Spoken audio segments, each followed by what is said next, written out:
Rinduku bertemu denganmu,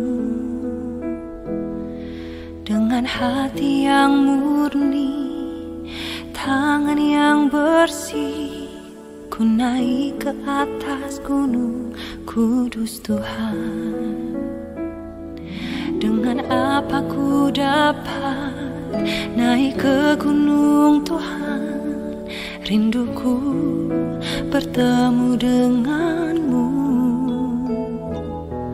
dengan hati yang murni, tangan yang bersih. Ku naik ke atas gunung kudus Tuhan. Walau gelombang badai menerpaku, kan tetap berdiri tegak memandang wajah-Mu Tuhan. Takkan ku serahkan hidup kepada dunia ini, setia selesaikan pertandingan. Aku berjanji mengejar yang berkenan kepada Bapa. Kebenaran, damai sejahtera, sukacita oleh Roh Kudus. Aku berjanji hidup dalam kekudusan bersama Bapa.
Setia melayani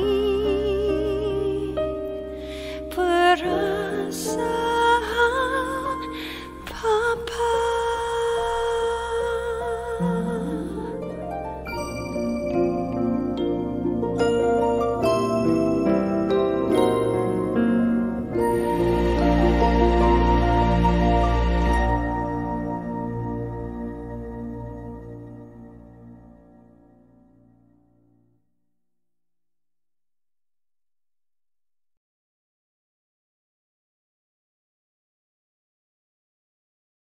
Selamat Natal, selamat tahun baru, ya. Dan harapan saya, ketika kalian sudah terhubung dengan keluarga Kerajaan Surga atau KKS, hidup kalian akan berubah, amin ya. Karena di KKS akan disampaikan banyak pelajaran-pelajaran penting yang sangat sederhana, simpel, mudah dipahami, dan engkau akan mengalami terhubung dengan Tuhan. Ya, apa yang saya sampaikan bukan pakai bahasa yang sulit-sulit, bahasa yang sederhana, dan ketika kalian mendengarkannya sungguh-sungguh, kalian akan setiap hari rasanya, aku kepingin lagi baca firman, karena aku pengen lagi mengalami Tuhan, karena ternyata Tuhan itu nyata. Tuhan itu nggak sulit kok ditemui, asal kita ngerti petunjuknya, ngerti kebenaran. Ya, ya. Mumpung masih awal tahun 2025, Saya akan ajak kita semuanya untuk menciptakan tahun 2025 ini atas hidupmu, atas hidup saya, sesuatu yang baik hari lepas hari, bulan lepas bulan, sampai akhir tahun 2025. Amin ya. Awal tahun selalu saya semangat seperti ini, setiap awal tahun. Karena apa? Saya sedang menciptakan sepanjang tahun ini dengan kemurahan Tuhan. Karena Tuhan sendiri sudah berjanji bahwa aku akan memahkotai sepanjang tahun-tahunmu dengan kebaikanku, kata Tuhan begitu ya. Itu janji Tuhan. Nah, bagaimana supaya kita ini mengalami segala kebaikan Tuhan dari awal Januari sampai dengan akhir Desember? Kunci-kuncinya saya kasih ke kalian ya. Kunci-kuncinya mari kita pelajari sungguh-sungguh. Dan ternyata kunci keberhasilan, kunci engkau mengalami Tuhan, kunci untuk engkau mengalami segala kebaikan Tuhan, kemakmuran, kesembuhan, progres, ya, kelimpahan. Kamu sakit jadi sembuh tanpa engkau harus menghabiskan uangmu untuk biaya pengobatan. Ya, ketika mulai jalan tertutup, kamu mengalami terobosan, tiba-tiba pintu kebuka dan kamu terus jalan, gitu kan ya? Itu ternyata ada di dalam dirimu sendiri. Bukan ditentukan oleh orang lain, bukan ditentukan oleh Tuhan, karena bagian Tuhan sudah dikerjakan 2000 tahun yang lalu, sudah selesai. Ya, di atas kayu salib, perayaan Natal kemarin, Yesus datang, ya, kemudian dia lahir, kemudian dia menjadi domba sembelihan, mengampuni segala dosa dan pelanggaran kita. Karena kesulitan yang kita alami itu rata-rata karena dosa kita yang nggak selesai. Nah, dosa kita sudah diselesaikan oleh Yesus, kedatangannya di dunia yang Natal kemarin kita peringati. Kemudian Paskah kita memperingati Yesus disalib, ya. Yesus disalib menggantikan posisi kita yang seharusnya kita yang disalib. Yesus disalib menggantikan posisi kita, harusnya kita yang dihukum. Tapi karena cintanya Yesus sama kita, cintanya Bapak sama kita, dia gantikan itu supaya apa? Kita terhubung kembali dengan Bapa di surga. Semua dosa pelanggaran kita selesai waktu kita percaya sama Yesus. Dan Yesus sekarang duduk di sebelah kanan Bapa, pemilik segala kuasa, otoritas, pemerintahan atas surga dan bumi. Dan kita semuanya adalah kekasih-kekasihnya, berarti kita seharusnya pemilik kuasa itu. Amin ya. Nah, sebelum kita masuk ke dalam pelajaran kita hari ini, saya mau kalian juga memiliki cinta kepada Tuhan. Nggak hanya cintanya itu sepihak gitu loh. Ya. Bapa di surga itu mencintai kita dengan cinta sampai mati gitu loh. Sampai dia menyerahkan anaknya yang tunggal, sampai Yesus itu mau mati, gara-gara mencintai kita semuanya. Gara-gara jatuh cinta sama kita semuanya. Kalian pernah ditolak cintanya sama cewek-cewek ya? Atau mungkin yang punya istri, kalian ditinggalkan oleh istrimu. Dikhianati. Rasanya sakit ya? Tuh ya? Sakit toh? Nah, ketika cintamu itu tidak dibalas dengan juga cinta, bahkan dikhianati, rasanya sakit. Itulah rasanya hati Tuhan ketika melihat anak-anaknya tidak meresponi cintanya. Sakit. Bapak punya rasa sakit hati, maksudnya punya dilukai rasa hatinya ketika kalian atau ketika saya tidak meresponi cintanya. Ya. Suatu kali, saya kasih ilustrasi dulu ya, untuk masuk di dalam ibadah ini. Suatu kali ada seorang dermawan, ya, dia seorang anak Tuhan. Setiap kali ada pekerjaan-pekerjaan pelayanan yang membutuhkan uang, dia selalu siap membagikan uangnya untuk pekerjaan pelayanan. Ya, di mejanya yang isinya ada uang, di lokernya itu ada uang, ditaruh sebuah paku, paku yang agak besar, dan di situ di sampingnya ada uang, ya. Terus orang yang meminta apa yang mengajukan, saya ada pelayanan di sini, saya butuh uang, gitu kan ya. Dia ngelihat di lacinya kenapa ada paku, dia nanya sama orang itu, sama dermawan itu, kenapa engkau taruh uang di loker dekat uang-uang yang akan kamu bagikan? Dia bilang begini, apa yang saya kerjakan ini tidak sebanding dengan cintanya Yesus kepada saya. Paku ini mengingatkan bahwa Yesus itu mati di paku di atas kayu salib demi saya. Nah, kalau saya hari ini hidup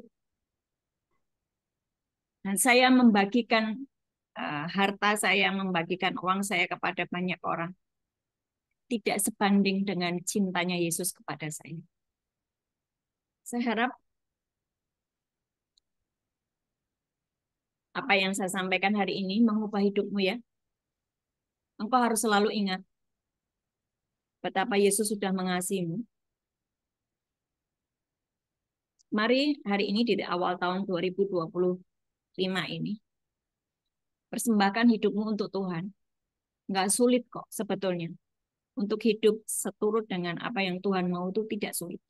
Masalahnya karena kamu tidak paham kebenaran. Nah, hari ini saya akan sampaikan kebenaran supaya mengubah hidupmu.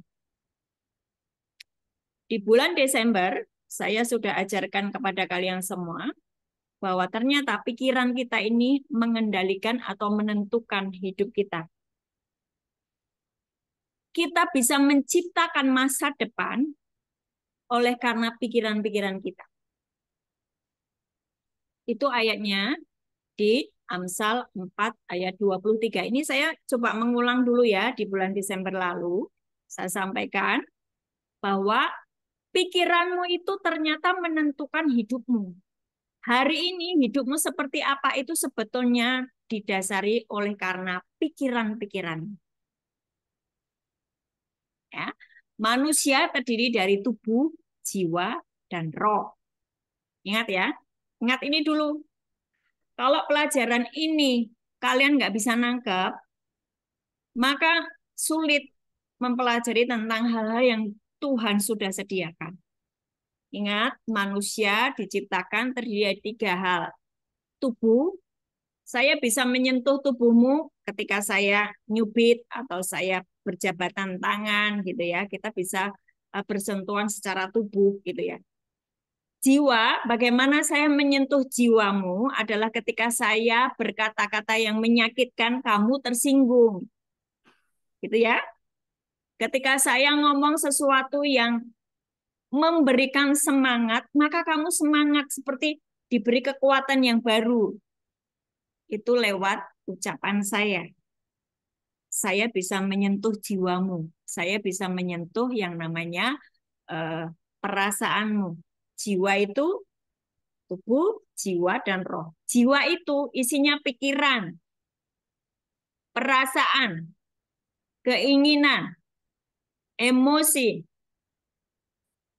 Ya, kecepatan enggak? Kecepatan? Ya, jiwa, jiwa itu isinya pikiranmu, perasaanmu, keinginanmu, emosimu. Nah, roh, bagaimana saya menyentuh rohmu? Saya tidak bisa menyentuh roh. Karena Yesus berkata begini, buka di Yohanes 3, ayat 3 sampai dengan 6. Ya. Buka Yohanes 3, ayat 3 sampai 6.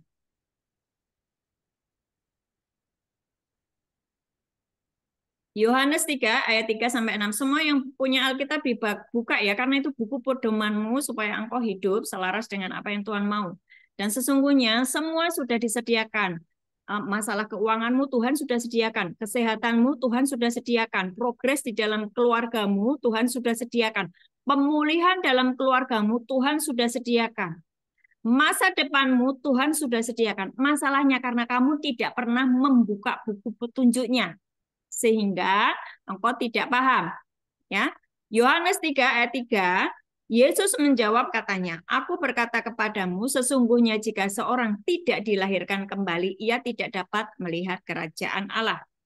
Jadi, supaya saya terhubung dengan kerajaan Allah, ingat tadi awal saya ngomong bahwa untuk terhubung dengan kerajaan surga atau kerajaan Allah, tidak harus nunggu nanti kalau sudah wafat. Hari ini ketika engkau ngerti kebenaran, hidupmu terhubung dengan kerajaan surga sehingga tidak perlu mengalami penderitaan, kekecewaan atau kesulitan atau pergumulan-pergumulan yang sebetulnya sudah disediakan oleh Tuhan gitu ya. Jadi supaya kamu bisa terhubung dengan kerajaan surga, kamu harus dilahirkan kembali. Lanjut ya.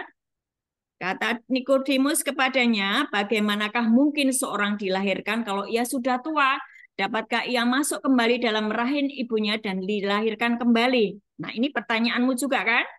Piye, gimana caranya Tuhan, aku sudah tua kayak gini, dilahirkan kembali? Lanjut. Lanjut di ayat selanjutnya. Jawab Yesus, aku berkata kepadamu, sesungguhnya jika seorang tidak dilahirkan dari air dan roh, ia tidak dapat masuk ke dalam kerajaan Allah. Tahan dulu di ayat 5. Tahan dulu di ayat 5. Tidak dilahirkan dari air dan roh. Bagaimana saya dilahirkan dari air? Ketika saya percaya Yesus, kalian terima Yesus, kalian dibaptis. Ya. Terus kalian harus membaca firman. Firman itu Yesus berkata kepada perempuan Samaria, bahwa akulah air hidup. Ya, waktu ketemu dengan seorang perempuan yang sedang menimba air, Yesus kehausan. Waktu jalan di Samaria, ketemu dengan perempuan, Yesus mengatakan, memperkenalkan dirinya sendiri sebagai air hidup. Ya, kalau tidak dilahirkan dari air, nah firman Tuhan itu adalah seperti air hidup ya, dan roh. Bagaimana aku dilahirkan dari roh? Saya dilahirkan kembali oleh Roh Kudus. Ketika terima Yesus sebagai Tuhan dan Juru Selamat, saya menjadi ciptaan yang baru. Di dalam Kristus, aku adalah ciptaan yang baru. Jadi saya harus di dalam Kristus.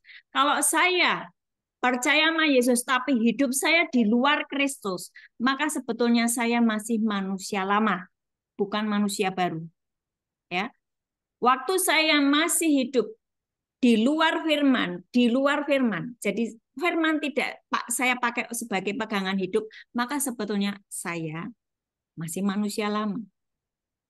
Meskipun sesungguhnya keberadaanmu itu manusia baru. Tapi saya masih memakai pola pikir manusia lama. Saya masih memakai lifestyle manusia lama. Tetapi kebenarannya, sebetulnya sejak kamu terima Yesus sebagai Tuhan dan Juru Selamat, kamu diciptakan menjadi manusia baru. Cuma jiwanya tadi loh, cara berpikirnya masih dipengaruhi oleh hal-hal duniawi. Dan repotnya mereka yang habis dibaptis atau yang sudah terima minyak krisma gitu ya, kalau Katolik ya, usia 14 kan kalian terima karisma itu ya. Atau kalau yang Kristen Protestan engkau CD, atau kalau yang karismatik engkau menerima baptisan selam. Waktu engkau terima Yesus, engkau tidak mengisi rohmu dengan firman Tuhan. Sehingga kau tetap seolah-olah nggak ngalami. Apa sih hebatnya aku terima Yesus? Biasa aja tuh, aku tetap jatuh di dalam dosa tuh. Aku narkoba tetap narkoba, aku zina, seks bebas tetap seks bebas. Apa bedanya ketika aku terima Yesus? Nggak ada perubahan. Itu karena apa? Engkau tidak mendisiplinkan hidupmu dengan firman. Buku petunjuk tadi. Ya, sehingga jiwamu, pikiranmu, perasaanmu, emosimu masih memakai pola manusia lama dan berkata, yang namanya manusia, ya biasa jatuh bangun di dalam dosa. Itu pola dunia. Tapi surga berkata, Roma 6 ayat 11, di dalam Kristus engkau ciptaan baru. Di Roma 6 ayat 11, demikianlah hendaknya kamu memandangnya, cara pandangnya. Cara pandangmu bahwa kamu sudah mati bagi dosa, tapi hidup bagi Allah di dalam Kristus. Yuk kembali ke Yohanes 6 ayat 6. Ya, Yohanes 6 ayat 6. Tadi kan saya ngomong ya, bagaimana saya menyentuh rohmu? Saya nggak bisa menyentuh rohmu dengan omongan saya. Saya tidak bisa menyentuh rohmu dengan saya pukul kamu. Nggak bisa. Roh harus ketemu dengan roh. Ya. Ayat 6, Yohanes 3 ayat 6. Apa yang dilahirkan dari daging, Yohanes 3 ayat 6. Apa yang dilahirkan dari daging adalah daging. Dan apa yang dilahirkan dari roh adalah roh. Bagaimana saya menyentuh rohmu adalah saya harus memakai roh. Bagaimana caranya? Buka di Yohanes 6 ayat 63. Yohanes 6 ayat 63.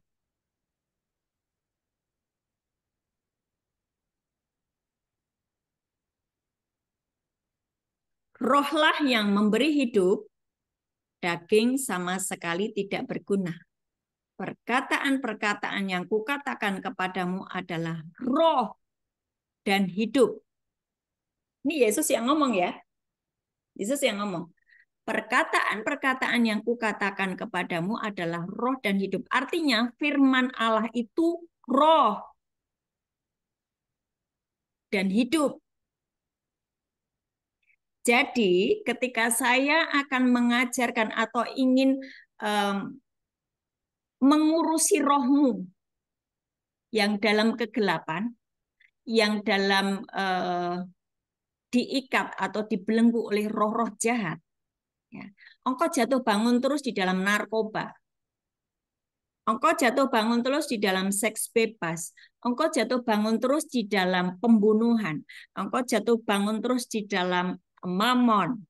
Ya, pikiranmu duit terus, serakah. Ya. Saya harus menyentuh rohmu dengan perkataan Tuhan, yaitu firman Tuhan. Makanya, ini kasus ya Bapak Ibu semuanya yang ikuti Zoom. Kenapa ada begitu banyak orang jatuh bangun terus di dalam dosa? Karena rohnya tidak pernah ketemu dengan perkataan yang dari Tuhan yang adalah roh. Mereka pakai cara pikir sendiri. Dan gini, ini perhatikan ya, perhatikan. Kenapa banyak orang jatuh bangun terus di dalam dosa? Galatia 6 ayat 11. Galatia 6 ayat 16. Galatia 6 ayat 16 itu sudah sering kita dengar. Maksudku ialah hiduplah oleh roh, maka kamu tidak akan menuruti daging. Kan gitu kan? Orang-orang yang jatuh bangun terus di dalam dosa, itu ngomong gini loh. Sulit loh. Itu pelajaran sulit. Bagaimana saya yang daging ini harus hidup dalam roh. Saya ini daging. Saya masih punya hawa nafsu. Omongannya Bu Ana itu sulit. Itu hanya bagi hamba-hamba Tuhan. Itu hanya bagi orang-orang yang berfokus pada hal-hal rohani. Terus maksudnya hanya hamba-hamba Tuhan saja yang masuk surga dong kalau kayak gitu. Engkau sedang membatasi dirimu. Jadi maksudku ialah hiduplah oleh roh. Maka kamu tidak akan menuruti keinginan daging. Yang dipikirin mereka adalah mencoba menghilangkan daging itu. Ya susah. Jadi gini, contohnya gini. kita terikat dengan narkoba ya. Kamu memikirkan bagaimana menghindari narkoba, menghindari rokok, bagaimana kamu menghindari minuman keras. Kamu berpikir bagaimana menghindari seks bebas. Pikiranmu kepada apa yang mengikatmu. Ya selamanya kamu tidak akan bisa keluar dari ikatanmu. Lantas bagaimana seharusnya? Ayatnya jelas, hiduplah oleh roh. Sembari kamu masih terikat dengan dosamu, hiduplah dalam roh. Disiplinkan pikiranmu dengan firman Tuhan. Disiplinkan. Terus baca firman, terus baca firman. Engkau masih ngerokok, enggak apa-apa. Terus baca firman, terus baca firman. Itu kamu sedang hidup di dalam roh. Waktu kamu hidup di dalam roh, kamu tidak akan menuruti keinginan daging. Lama-lama cintamu dengan narkoba hilang. Lama-lama cintamu dengan seks bebas hilang. Lama-lama cintamu dengan hal-hal yang berbuat jahat itu hilang. Karena kamu menghadirkan terang itu, menghadirkan roh Allah itu. Lama-lama sisi gelapmu hilang. Itu Yohanes 1 ayat 4 sampai 5. Coba dibaca Yohanes 1 ayat 4 sampai 5. Dalam dia, di dalam firman ada hidup. Dan hidup itu adalah terang manusia. Ayat 5. Terang itu bercahaya di dalam kegelapan dan kegelapan tidak akan menguasainya. Coba diulang, dibaca di Yohanes 1 ayat 1 sampai 5. Dimulai dari ayat 1 deh. Ini saya bukain ya. Kalian sungguh-sungguh dengerin ya, jangan ada yang ngantuk. Pada mulanya adalah firman. Firman itu bersama-sama dengan Allah dan firman itu adalah Allah. Perhatikan waktu engkau membaca firman, waktu engkau mendeklarasikan firman, waktu engkau memikirkan firman, engkau sedang menghadirkan Allah itu sendiri. Amen. Pada mulanya adalah firman. Firman itu bersama-sama dengan Allah dan firman itu adalah Allah. Waktu engkau berkata-kata firman, engkau sedang menghadirkan Allah itu. Ayat 2. Ia pada mulanya bersama-sama dengan Allah. Ya, firman itu Yesus ya. Pada mulanya bersama-sama dengan Allah. Terus segala sesuatu dijadikan oleh Dia, oleh firman. Dan tanpa Dia, tanpa firman, tidak ada sesuatu pun yang telah jadi dari segala yang telah dijadikan. Ayat 4. Di dalam firman, di dalam Dia, di dalam firman ada hidup. Dan hidup itu adalah terang manusia. Terang itu bercahaya di dalam kegelapan dan kegelapan itu tidak menguasainya.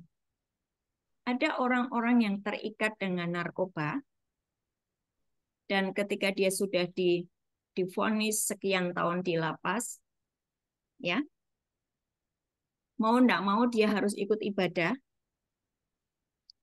setiap seminggu sekali, seminggu 7 kali ya kan, Senin sampai Minggu mereka ibadah, mereka harus dengar firman, mereka harus dengar firman, dengar firman, dengar firman. Ketika dia dengar firman, dia sedang menghadirkan terang. Ikatan dari narkoba tersebut, ikatan dengan dosa atau kegelapan tersebut, lama-lama hilang karena terus diisi dengan firman, firman, firman, firman. Galatia 6 ayat 16 tadi berkata, maksudku hiduplah oleh roh, oleh firman. Maka kamu tidak akan mengikuti atau menuruti keinginan daging. Jadi caranya supaya kamu, supaya saya lepas dari dosa, lepas dari ikatan-ikatan, engkau tidak, jangan kebalik mikirnya, jangan kamu pikirin, oh aku jatuhnya di dalam dosa perzinahan. Aku berusaha untuk tidak berzina.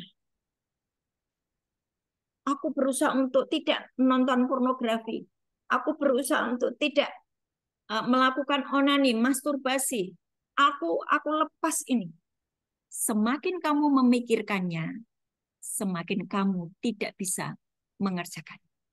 Karena pikiranmu tertuju kepada dosamu. Tapi ketika engkau mendisiplinkan pikiranmu dengan membaca firman, mendeklarasikan firman, merenungkan firman, lama-lama ikatan dosamu lepas. Itu loh caranya.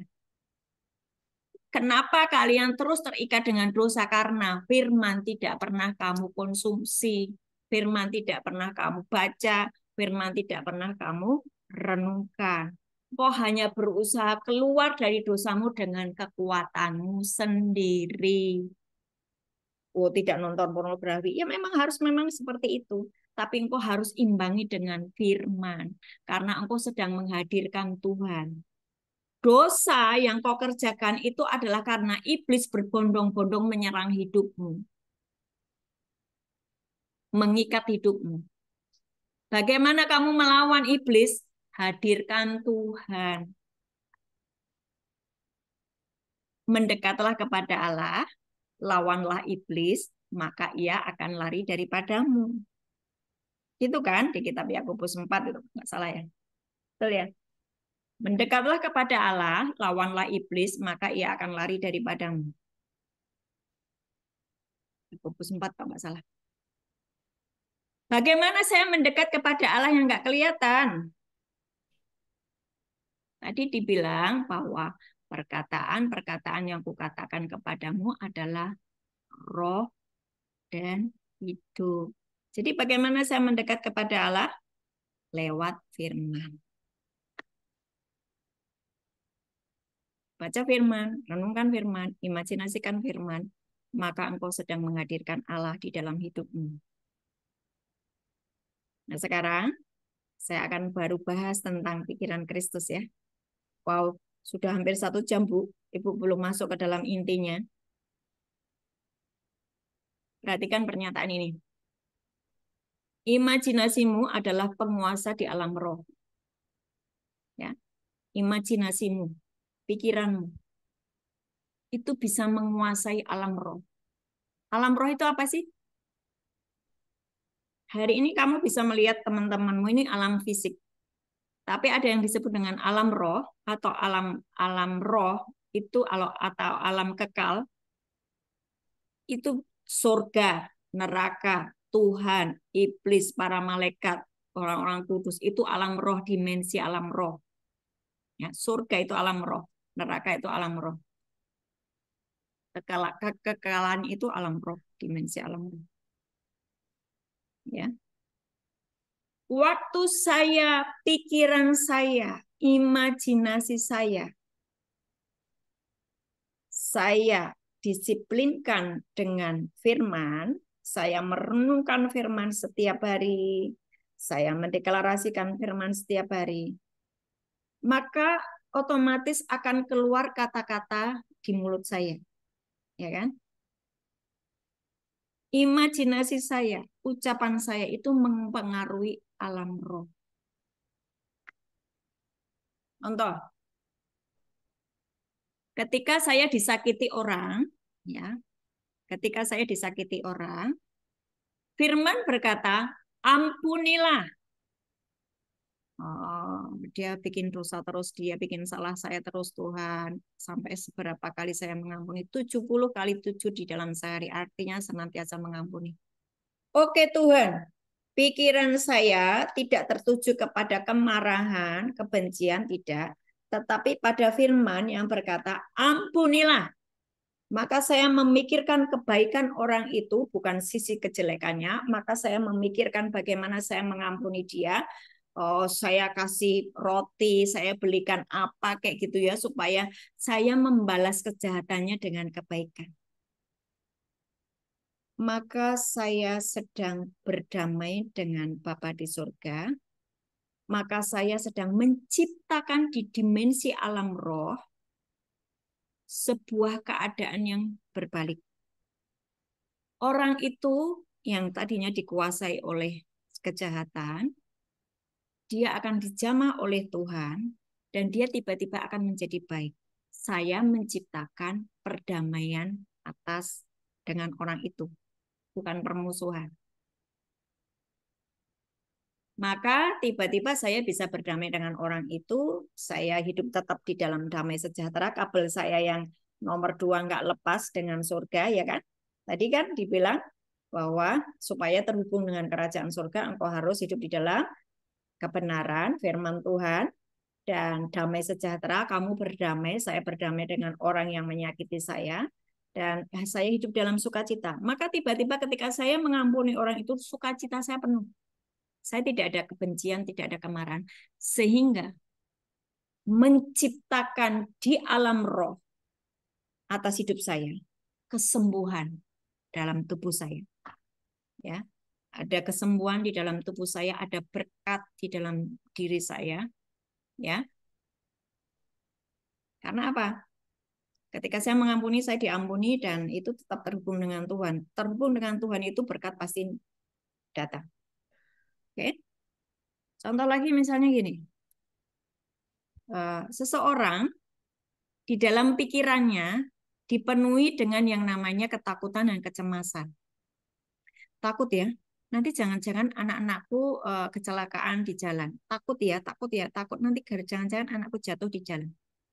Maka itu ketakutanmu menciptakan frekuensi di alam roh yang membuat iblis mengiyakan ketakutanmu. Sehingga tiba-tiba memang anaknya kecelakaan. Ingat ya, pikiranmu itu menentukan masa depan. Amsal 4 ayat 23. Di atas segala-galanya hati-hatilah terhadap apa yang kamu pikirkan, karena pikiranmu mengendalikan hidupmu. Ayub 3 itu juga berkata, apa yang aku khawatirkan itu yang terjadi.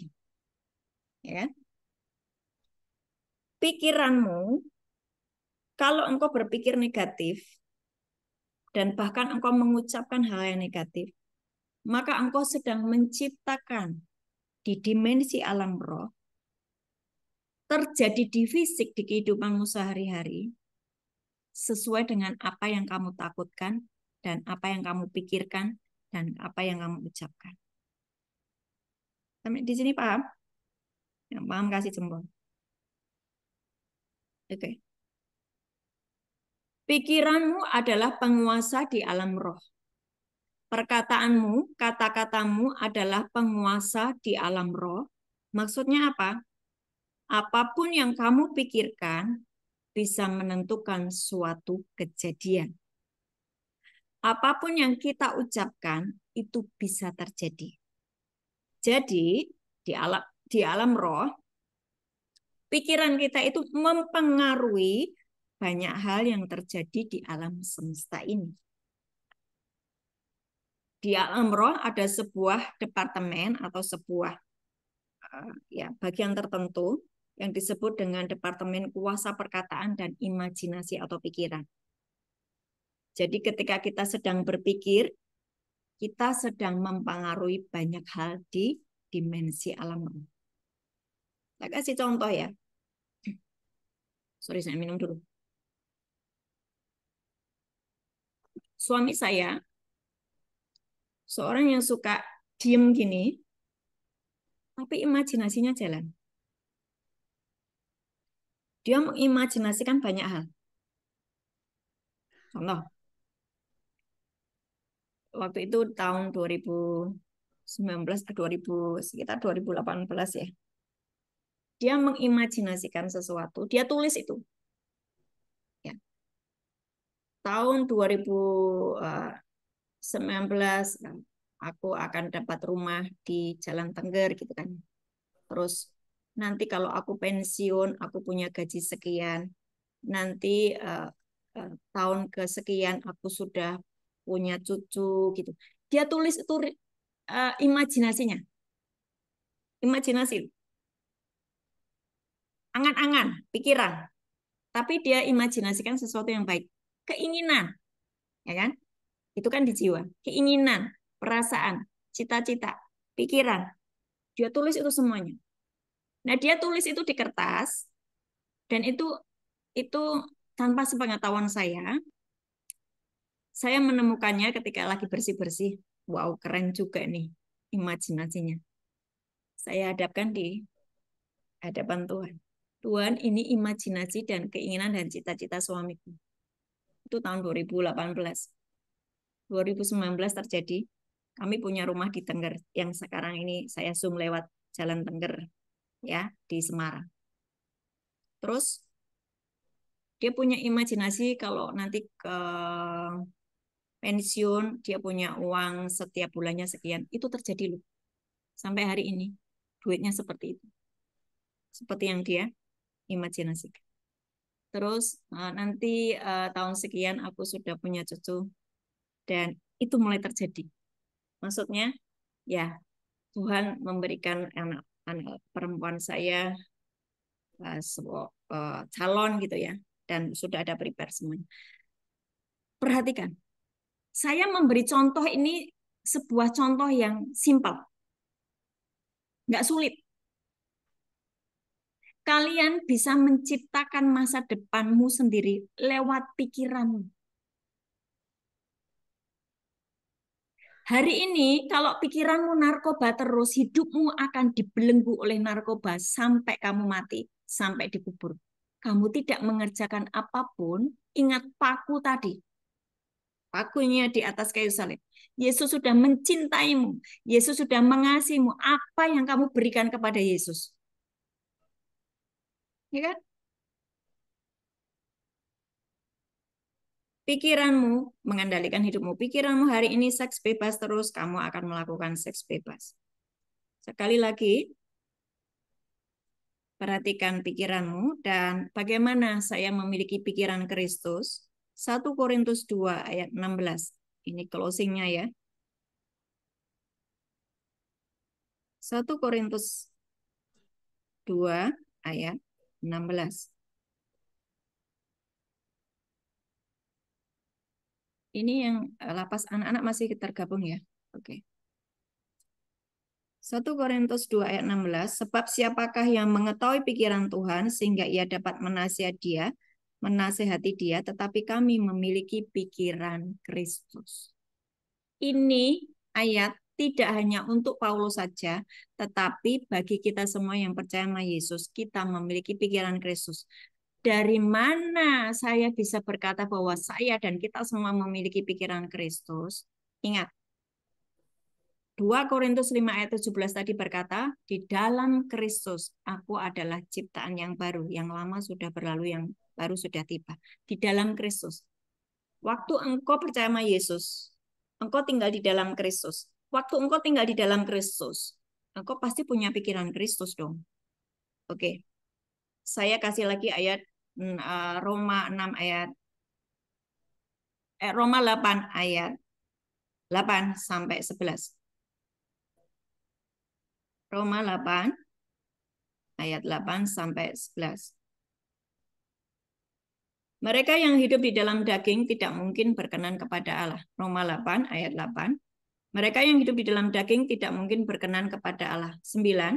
Tetapi kamu tidak hidup di dalam daging, melainkan di dalam roh, jika memang roh Allah diam di dalam kamu. Tapi jika orang tidak memiliki roh Kristus, ia bukan milik Kristus. Jadi, memang di dalam dirimu ada roh Kristus, toh? Ayat 10. Tetapi jika Kristus ada di dalam kamu, maka tubuh memang mati karena dosa, tetapi roh adalah kehidupan oleh karena kebenaran. 11. Dan jika roh dia yang telah membangkitkan Yesus dari antara orang mati diam di dalam kamu, maka ia yang telah membangkitkan Kristus Yesus dari antara orang mati akan menghidupkan juga tubuhmu yang fana oleh rohnya yang diam di dalam kamu. Ayat ini berkata, dalam Kristus, kamu ciptaan yang baru. Kamu memiliki roh Kristus. Berarti kalau kamu memiliki roh Kristus, kamu memiliki pikiran Kristus. Nah, saya kasih lihat seperti ini. Seorang bayi yang baru lahir, ya, baru lahir, ceprot gitu ya. Otaknya tiba-tiba kan dia bisa berfungsi toh. Dia bisa membuat aliran darah mengalir dari otaknya ke seluruh tubuh tanpa diajari. Betul nggak? Demikian juga tiba-tiba kalau dia pengen nangis karena kencing atau karena dia butuh susu, air susu ibu, dia akan nangis. Otaknya berbicara, kamu butuh minum, kamu nangis, gitu kan ya. tanpa diajari. Tapi dia hanya bisa berjalan, nanti tunggu waktu pertumbuhannya, tulang-tulangnya mulai normal gitu ya. Tunggu waktu 9 bulan, 1 tahun, 12 bulan, itu baru mereka bisa mulai jalan. Otaknya tidak perlu diajari, maka membuat bayi itu berjalan. Demikian juga ketika engkau baru terima Yesus sebagai Tuhan dan Juru Selamat, engkau baru bertobat, engkau disebut bayi rohani. Di dalam dirimu, mau kamu percaya, mau kamu tidak percaya, mau kamu sadari, mau tidak kamu sadari, di dalam dirimu ada pikiran Kristus. Amin. Waktu kamu mulai bertumbuh dewasa rohanimu, kamu terus baca firman, terus ikuti firman. Rohanimu makin bertumbuh, kamu makin bertumbuh secara dewasa rohani. Kamu akan menyadari bahwa di dalam dirimu ada pikiran Kristus. Bu, apa hebatnya jika saya punya pikiran Kristus? Wah, kalau kamu punya pikiran Kristus, kamu akan hidup seperti Kristus. Kristus mengusir setan, kamu mengusir setan. Kristus membuat mujizat 5 roti, 2 ikan dimakan 5.000 orang tanpa duit itu. Kamu bisa memberi makan banyak orang tanpa duit itu. Seperti KKS hari ini, kasih makan berapa 135 anak-anak anggota lapas ya. Dari mana duitnya? Karena aku punya pikiran Kristus. Membuat mujizat, memberi makan banyak orang. Ketika engkau punya pikiran Kristus, engkau bisa membuat mujizat yang lumpuh jalan. Kalau hari ini kamu stroke, kalau hari ini kamu sakit apapun juga, seluruh tubuhmu sakit, kamu bisa membuat mujizat atas tubuhmu sendiri karena engkau memiliki pikiran Kristus. Pikiranmu jangan kepada sakit penyakitmu. Pikiranmu kamu disiplinkan dengan firman. Mana firmannya supaya saya bisa menyembuhkan orang atau saya menyembuhkan diri dari saya sendiri. Markus 16 ayat 16 sampai 20. Orang yang percaya sama Yesus, maka dia mengusir setan. Dia tumpang tangan pada orang sakit sembuh. Dia bisa membuat mujizat walaupun dia minum racun maut tidak akan mati. Terus yang keempat, dia punya bahasa-bahasa yang baru bagi mereka. Kalau engkau punya pikiran Kristus, engkau bisa melakukan seperti yang Kristus lakukan. Mulailah hari ini dengan mendisiplinkan pikiranmu hanya kepada firman. Ingat, pikiranmu menentukan hidupmu. Kamu bisa menciptakan masa depanmu sepanjang tahun 2025 lewat pikiranmu. Katakanlah, tahun Januari ini Tuhan, aku akan menerima semua kebaikan-Mu. Aku akan mengalami terobosan. Aku akan mengalami ketemu dengan Kau. Pikirkan itu. Maka yang kamu pikirkan terjadi. Kamu memikirkan, Tuhan, aku minta ampun atas semua dosa pelanggaranku. Aku mau membuat putusan hakim dikurangi supaya dalam tahun ini aku pulang dan aku akan pulang dengan membawa perubahan hidupku. Pikirkan itu. Maka yang kamu pikirkan akan terjadi. Tapi jika kamu berpikir negatif, mana mungkin aku yang bekas orang tahanan ini punya masa depan. Mereka menghina saya, mereka tidak menutup pintu atas saya. Ya itu yang akan terjadi atas hidupmu. Hati-hatilah. Apa yang kamu pikirkan menentukan hidupmu. Jika hari ini di dalam Kristus, engkau menerima Dia sebagai Tuhan dan Juru Selamatmu, maka engkau punya pikiran Kristus. Ketika engkau punya pikiran Kristus, engkau bisa mengerjakan seperti yang Kristus kerjakan. Tuhan Yesus memberkati. Yes, selesai hari ini. Silakan bangkit berdiri, kita akan berdoa. Yuk kita berdoa ya. Kami mengucap syukur Bapa di surga, terima kasih buat pagi hari ini kami boleh menerima kebenaran firman. Terima kasih Tuhan, hari ini Engkau membukakan wawasan kami tentang pikiran kami. Ampuni Tuhan, selama ini pikiran kami sangat liar. Kami sangat menghabiskan waktu dengan pikiran yang sia-sia. Kami berpikir tentang hal-hal yang negatif, maka apa yang menimpa dalam kehidupan kami adalah hal-hal yang negatif. Sementara Tuhan, Engkau tidak pernah menciptakan masa depan yang penuh dengan kecelakaan, penderitaan atas kehidupan kami. Engkau berfirman bahwa Engkau memberikan masa depan yang penuh harapan atas kehidupan kami. Masa depan yang sangat baik, masa depan yang sangat cerah. Engkau tidak pernah memberikan sakit penyakit kepada kami. Engkau tidak pernah memberikan kemiskinan atas kehidupan kami. Bahkan Engkau rela menjadi miskin. Engkau yang kaya rela menjadi miskin supaya kami jadi kaya. Hari ini Tuhan, kami bertobat sungguh-sungguh atas pikiran kami yang liar, yang penuh dengan pikiran sia-sia, penuh dengan pikiran negatif. Tuhan, jamalah anakmu satu persatu. Taruh tanganmu di kepala. Taruh tangan kalian di kepala. Taruh tangan kalian di kepala. Hari ini Kau jamah ya Tuhan, pikiran kami yang penuh dengan pikiran sia-sia. Selamatkan jiwa kami Tuhan. Pikiran kami hari ini dikuasai oleh firman. Kami menyatu dengan firman dan kami hidup di dalam roh. Kami mulai hidup di dalam roh. Kami mulai hidup di dalam dunianya Tuhan, sehingga kami akan mengalami hidup di bumi seperti di surga. Segala sesuatu sudah Engkau sediakan. Terima kasih Tuhan. Kami bertobat dan hari ini biar kami memiliki pikiran Kristus, sebab sejatinya sejak kami terima Yesus sebagai Tuhan dan Juru Selamat, di dalam diri kami ada Roh Kristus. Dan hari ini pun kami memiliki pikiran Kristus. Angkat tanganmu, terima berkat. Hari ini kebenaran firman sudah disampaikan kepadamu. Entah engkau mempercayainya, entah engkau tidak mempercayainya. Itu keputusanmu sendiri. Dan biarlah hari ini engkau sepakat dengan firman Tuhan. Pikiranmu adalah pikiran Kristus. Pikiranmu mulai dikendalikan oleh kuasa Roh Kudus, dan terimalah segala kebaikan Tuhan. Tuhan memberkatimu dan melindungimu. Tuhan menyinari engkau dengan wajah-Nya dan memberi engkau kasih karunia. Tuhan menghadapkan wajah-Nya kepadamu dan memberi engkau damai sejahtera. Amin. Amin. Amin.